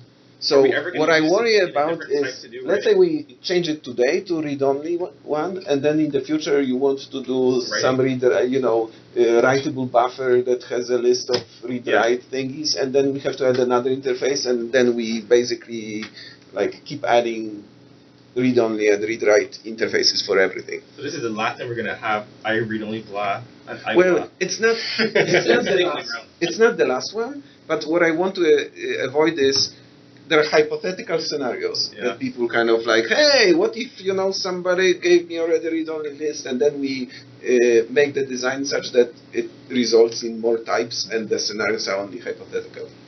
I wasn't talking about the hypotheticals. I was talking about the extra casting we're doing every time we call Git.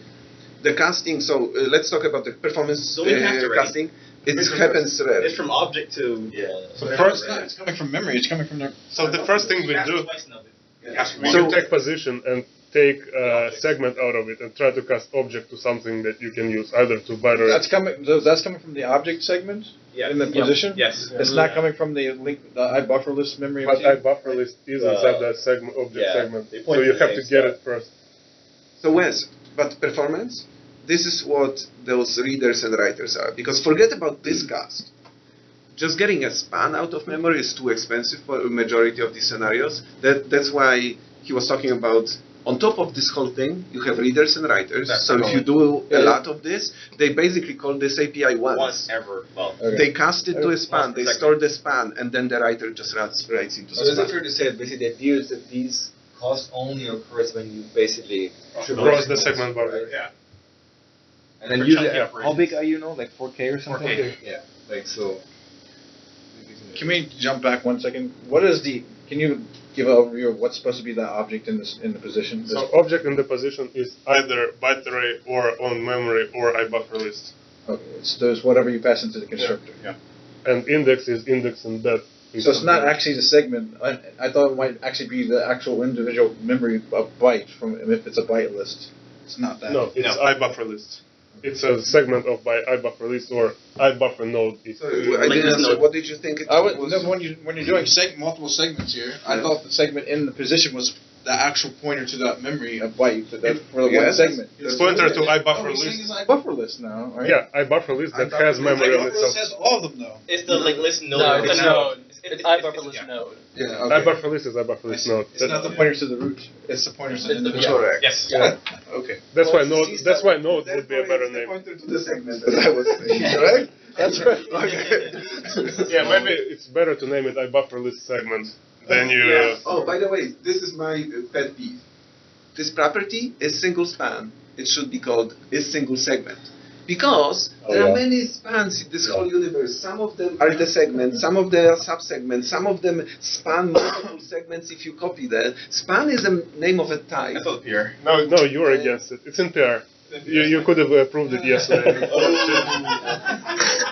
Oh, it's already in the Yeah. You said that there were extension methods hanging off of this too. Are there APIs that allow things like I just want to start reading arbitrary int squibs, whatever, from a read-only buffer? So what do you mean by arbitrary? So I want to read the next 4 bytes and treat them as a 32-bit integer, or I want to read the next 16 bytes. Reader thing. The reader itself is one that does all that because it's fast. It's slow. So we don't want to put things like that onto this. No, I know because then you need to either slice or move position. That's still too expensive. But those utility APIs exist, is what you're saying. They're just down low. Does position of need to be a sys method or can it be extension method? Extension method. So it could be. Here's the negative. To array. Like, what's our guidance on extension methods? That's the guidance. I'm pretty sure it's not. So here's the thing. So imagine that we move this to an extension method. We now have a class in this namespace that has one method, position of. They already have extension method. Just take it. What? They already have extension method, right? For 5. Oh. For the thing, yeah. So like, I don't think we have crisp guidance when to use extension methods. There is negative of using extension methods. It's kind of like, random types in the namespace and they have random methods that you don't know what they apply to, and like, I don't know if it's worth it. I think it's worth it. So what's the benefit? It proves that you can actually write those methods if you don't own the assembly. So it's a proof for you. It's not for me. It's for people that want to write more things on top of it. It kind of makes the API. Everything under slice can be an extension method. So you're saying it validates that this type is powerful enough to write positional. Yeah. Well, there is an example to write positional. So should all members be extensions? So we that validate. Can be. Well, yeah, like seek can be, right? Or whatever can be should position of can be, but slice everything. I think that's circular. It's like if it cannot be, then it cannot be. If it can be, then can be. Then why do we need a proof? If it can be, then why do we need a proof? To me, the downside of this approach is that, like, in theory that sounds great, but in practice it leads to way more types being created. It makes documenting types harder because now you have like different types, you have to merge them, and at the end of the day, like, to me, like, honestly, that reminds me a bit of the layering discussions we had in the framework. It's like, it would be nice if things would be layered sanely, but in the end, in many cases, it doesn't matter. Like there's this, I don't know, like things on the actual type should be core to the type and require internal state.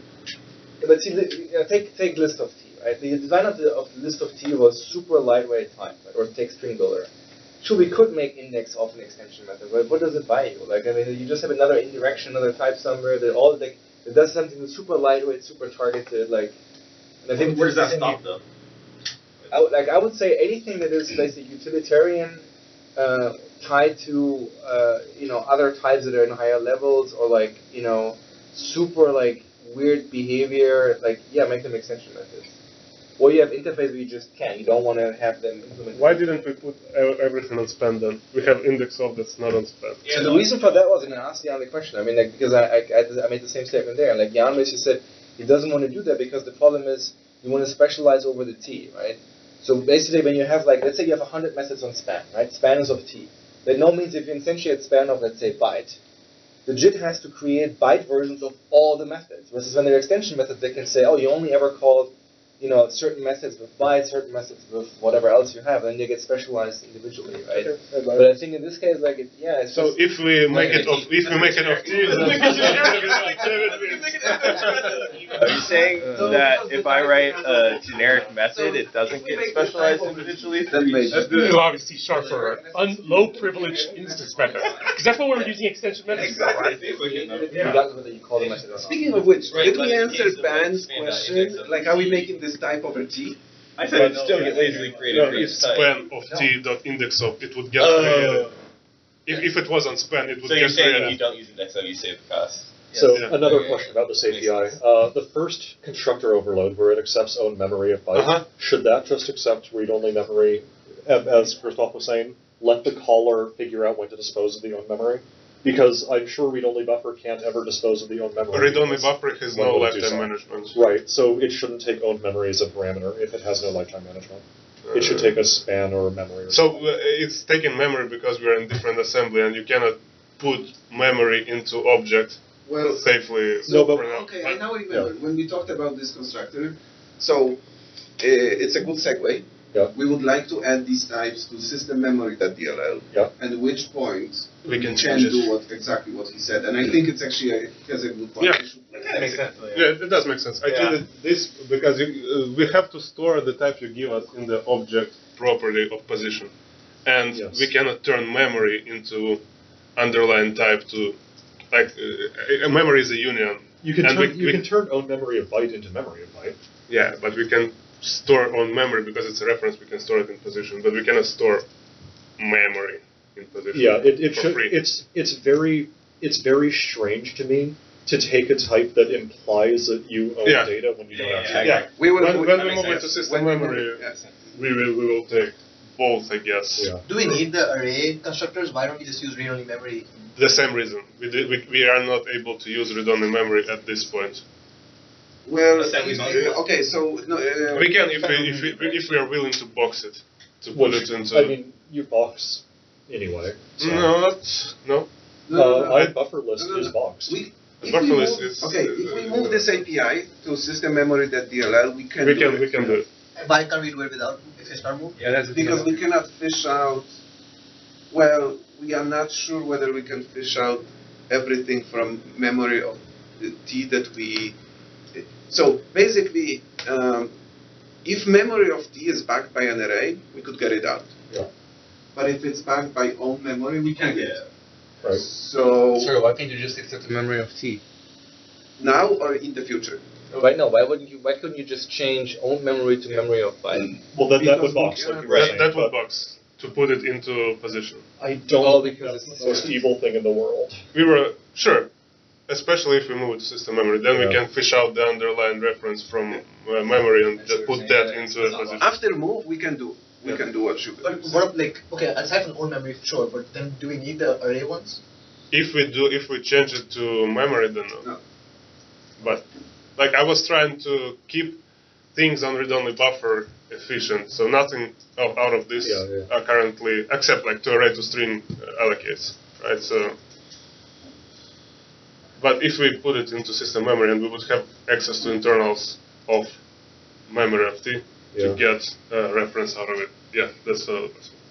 But shouldn't someone else be able to create this on top of memory? The fact that we can't. You can. You just take a very small boxing head, which would be fine. Okay. It's a small boxing head. You said, is there a reason somebody cannot create it out of what? Out of the assembly. Out of the system memory assembly. If they wanted to create this, somebody else wants to create this type. Yes. They should be able to create on memory. The fact that they can't, isn't that a problem? We'll add it. That's what we said. Yeah. We will add a constructor that takes memory of byte. Does it solve the scenario this one? Yeah. Okay. Yeah. Copy to throw the size is big enough, right? Yeah. Same as everywhere else. We should try copy. We should add try copy. So I think.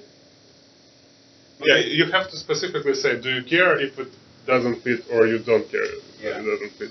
So, well, one thing is try copy. The other one is copy to that has different semantics. So try copy, when I look at the signature, it would basically fail if there's not enough space. Or return entities. It depends. But in a lot of scenarios, try copy what you can then. When I was dealing with, like code that uses buffers, what I want is copy as much as you can and let me know, if you copy less. Yeah. That's three different methods there. Yeah. Like copy to, try copy, and please copy. Copy you can. Yeah. But that's again could be an extension method. Yeah. That's whatever. Could be, but should. FT. Do we care about position off from backwards, like last position off? It's not possible to traverse IBufferList from backwards, so it's either super inefficient. It's going forward. Yeah, laptop. We care about a lot of overloads of position off. We just trimmed 3 of them from this type before repairing. This is a segue to something. So I'm changing iSequence to add this move method. Right. Whatever, it's just context. And I have a question. The long that you take, can it be negative? No. Not in this case. Maybe not for read-only buffer. No.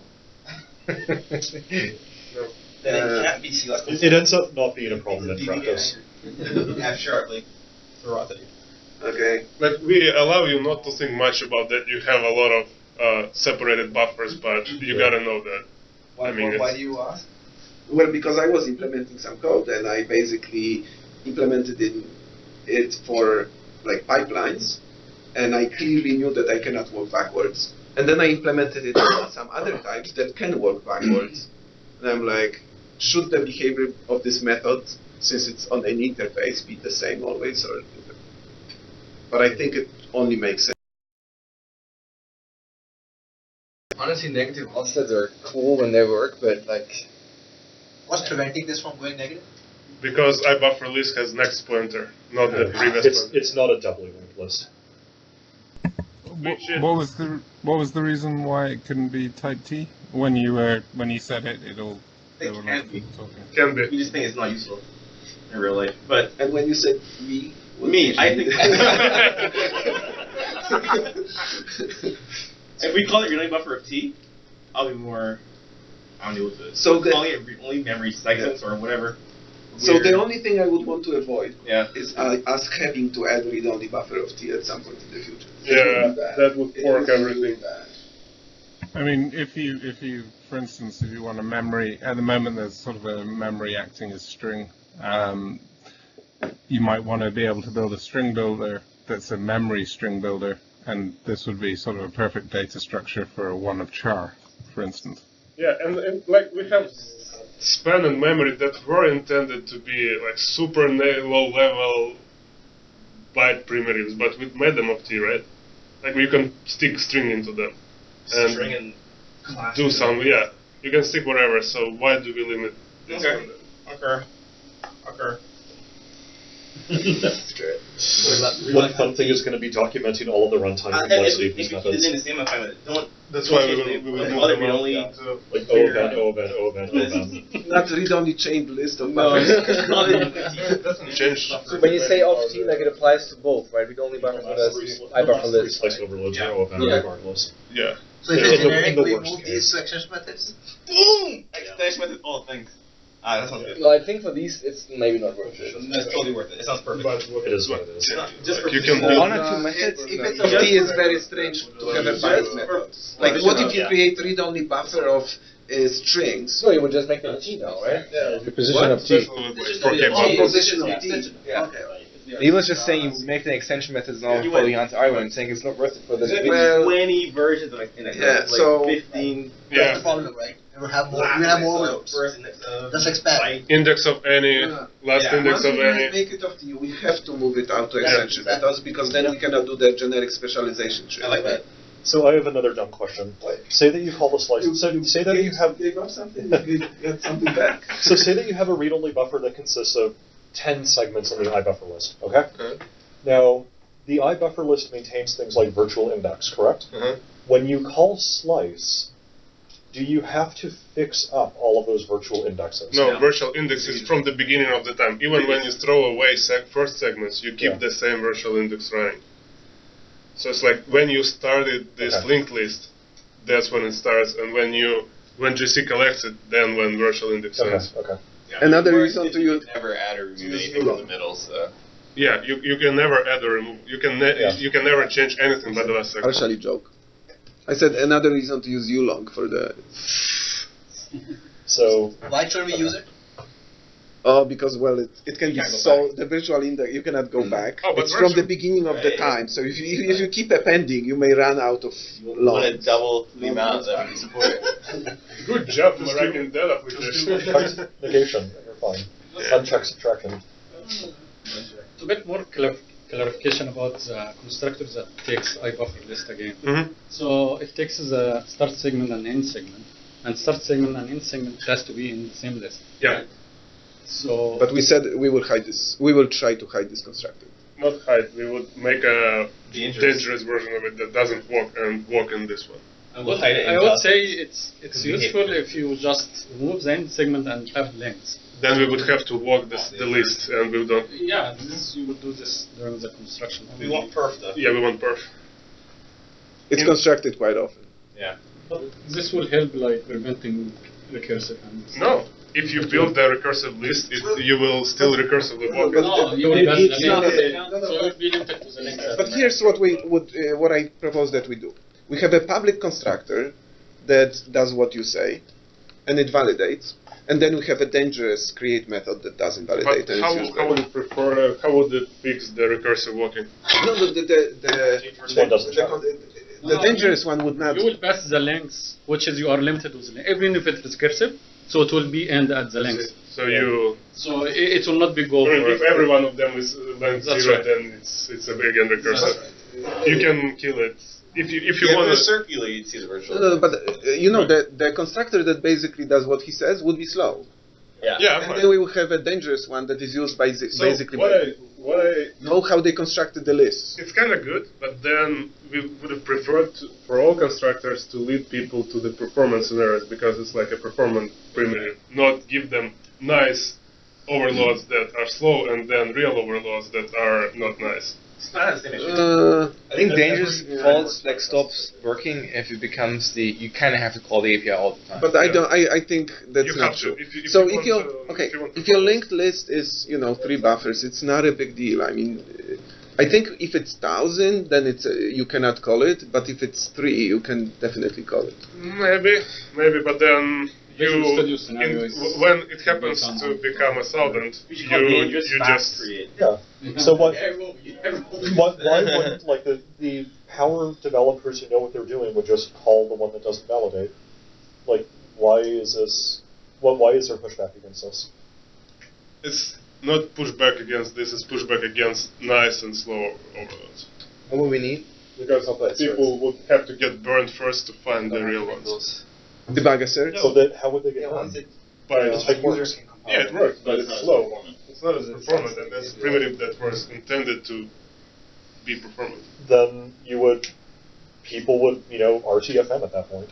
Exactly, but if there were no slow overloads, they would RTFM first, because that's like the hard primitive. That's what you opt into. Well, that's how we promote it, right? I mean, we try to be more efficient. We try to be about as efficient as a pointer without all the downsides, right? So I think that even I was saying 3, we should measure. I think walking a chain of lists like this is so fast for very long chains. And I understand that you don't want to. How does every pipe? No. You in pipelines would use this dangerous constructor. Oh. You would use the dangerous. What he's saying is there would be this dangerous, then there would be this public constructor that is a bit slower. It's a big deal, and I'm saying it's not a big deal. It's a bit slower, but it's not that slow. It's not like. I just don't want people to discover APIs via profiler. That's my end goal in life. This is dangerous. I would be shocked if anybody but pipelines creates these buffers that are longer than 10. And up to probably not even 10, up to 100, the perf impact is like negligible. Well, how many do you create? Like, not that 2 many? gigs. You can upload 2 gigs No, without like how many read-only buffer instances do you tend to create? Every single time you One for yields from the consumer. Yeah, every time, at least every time you Even if nothing changes, Each packet. I don't believe they can live with just this safe constructor. They need the unsafe one. Everybody, you're right. Yes, everybody. It can be if you want. I mean, theoretically. They need the unsafe one, but I don't think the safe one is like really a performance drug. All right, thanks, Ben. So it's 5 after.